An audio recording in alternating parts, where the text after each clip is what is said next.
Assalamualaikum warahmatullahi wabarakatuh. Kembali lagi sama Ibu Dini Melisa menyampaikan materi semester 1 kelas 8. Dalam semester 1 kelas 8 materinya ada 4 bab, yaitu bab 1 ada permainan.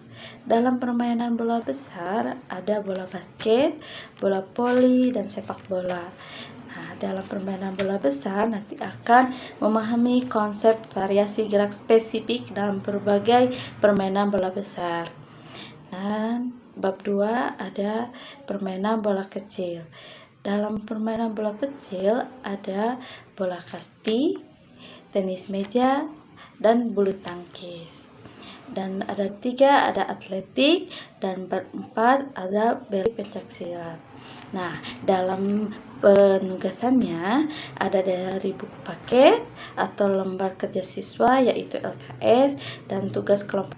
Dalam penilaian olahraga harus lebih dari KKM, dan KKM pembelajaran olahraga yaitu 75.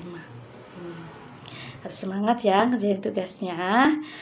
Nah, cukup sekian dari pertemuan sekarang. Sampai jumpa di kelas dan di lapangan. Bye bye.